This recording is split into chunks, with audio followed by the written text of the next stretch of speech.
बहुत समय पहले एक जंगल में ढेर सारे पक्षी रहा करते थे।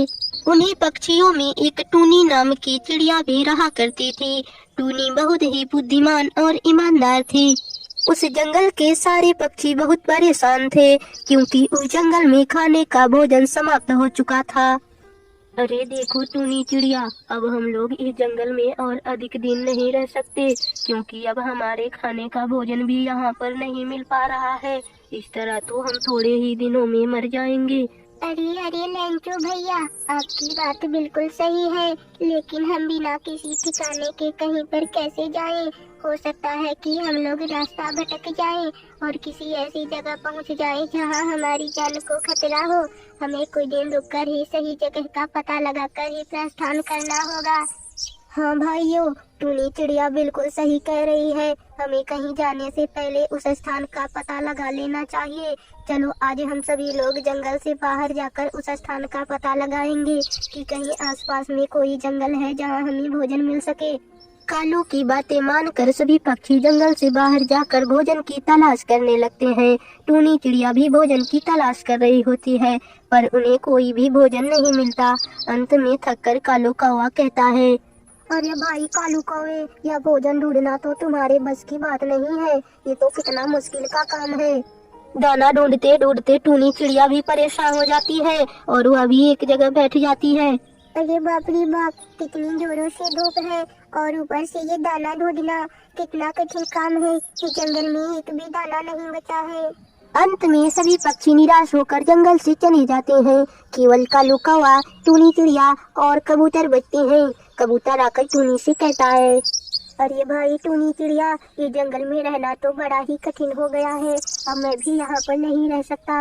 मैं भी अपने दादा के घर जा रहा हूँ। Bye bye. इतना कहकर राजू कबूतर भी वहाँ से चला जाता है। उसके बाद जंगल में टूनी चिड़िया, कालू कौवा दोनों अकेले ही बचते हैं।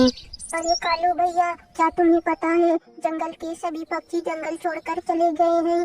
मैं और तुम केवल जंगल में अकेले बचे हैं। अरे हाँ हाँ टूनी चिड़िया, मुझे पता है। क्यों ना हम भी कहीं दूसरी जगह चले, वरना हम तो यहाँ रहकर भूख से ही मर जाएंगे। अरे हाँ कालू भैया, तुम ठीक कहते हो, लेकिन आखिर मैं जाऊँ तो कहाँ जाऊँ? मेरा तो कोई रिश्तेदार भी नहीं है। अरे अरे टूनी चिड़िया, मुझे अभी याद आया, बचपन में मेरे पिताजी के एक दोस्त हुआ करते थे जो पास वाले जंगल में ही रहते हैं। क्यों ना हम दोनों उनके पास चले, ये बहुत ही अच्छे हैं। तो फिर ठीक है कालू भैया, हम लोग कल ही उस जंगल की तरफ रुख करेंगे। ऐसा कहकर कालू कौवा और टूनी चिड़िया उस जंगल में जाने के लिए तैयार हो जाते हैं। फिर अगली सुबह वे लोग जंगल की तरफ निकल देते हैं। दिन भर यात्रा करने के बाद वे लोग शाम तक वहाँ पर पहुँच जाते हैं।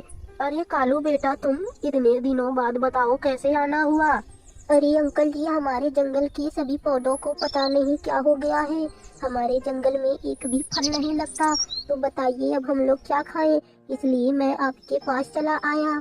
ये मेरी दोस्त टुनी है, आज से हम दोनों आपके पास ही रहेंगे। चलो ठीक है, वैसे भी मैं इस जंगल में अकेले ही रहता था। अब तुम दोनों रहोगे तो मुझे भी अकेलापन महसूस नहीं होगा। मेरे पास एक छोटा सा घर है, चलो मैं तुम लोगों को उस घर के पास ले चलता हूँ। वह कौवा टूनी और कालू कौवे को एक नए घर के पास ले जाता है। देखो कालू बेटा, यह घर मैंने जल्द ही बनवाया है, अब तुम दोनों इसी घर में रहना।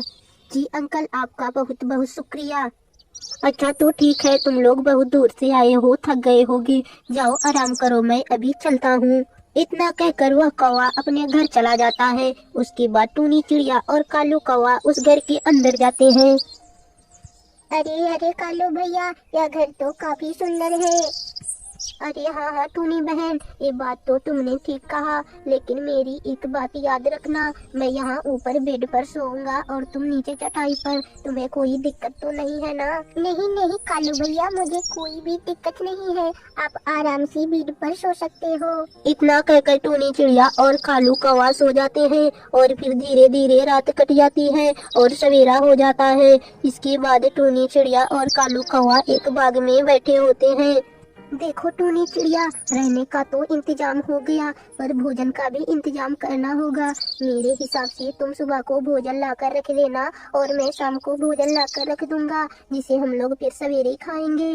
ठीक है कालू भैया, मुझे आपकी शर्त मंजूर है, तो मैं अब भोजन लेने के लिए निकलती हूँ। इतना कहकर टूनी चिड़िया भोजन की तलाश में निकल देती है। बहुत तलाश करने के बाद वह ढेर सारा भोजन इकट्ठा कर लेती है। अरे देखो ना कालू भैया, मैंने कितना सारा भोजन इकट्ठा किया है। अब आपको सुबह को भोजन इकट्ठा करने की जरूरत नहीं पड़ेगी, आप कल भोजन इकट्ठा कर दीजिएगा। ठीक है टूनी चिड़िया, तुम खाना खा लो, मेरी तबीयत कुछ ठीक नहीं लग रही है, मैं अभी बाहर सैर कर कर आता हूँ। इसके बाद कालू कौवा बाहर सैर के लिए निकल देता है। अरे अरे कालू कौवे, कुछ सोच, वरना तुझे कल भोजन इकट्ठा करने जाना पड़ेगा। तू तो जानता है कि तुझे मेहनत करना पसंद नहीं है। अरे हाँ, क्यों ना मैं रात को सारा भोजन खा जाऊं और यह इल्जाम टूनी पर लगा दूं और कौवे बाबा से यह कह दूं कि मेरी तबीयत खराब है और सारा फल टूनी खा गई। हाँ, यह ठीक रहेगा। ऐसा सोचकर कालू कौवा जल्दी जल्दी घर पहुंचता है और सारे भोजन खा जाता है। भोजन खाने के बाद वह आराम से सो जाता है। अगली सुबह कालू कौवा टूनी चिड़िया पर आग की तरह बरस पड़ता है। अरे टूनी, फल कहाँ है? लगता है तुमने रात को सारे फल चुरा कर खा लिए। अगर फल ही खाना था तो मुझसे मांग लेती, चुराया क्यों? अरे नहीं कालू भैया, मैंने आपके फल चुरा कर नहीं खाए। लेकिन कालू उसकी एक नहीं सुनता और उसे खरी खोटी सुनाता ही रहता है। कालू की बातें सुनकर टूनी नाराज होकर घर छोड़कर चली जाती है।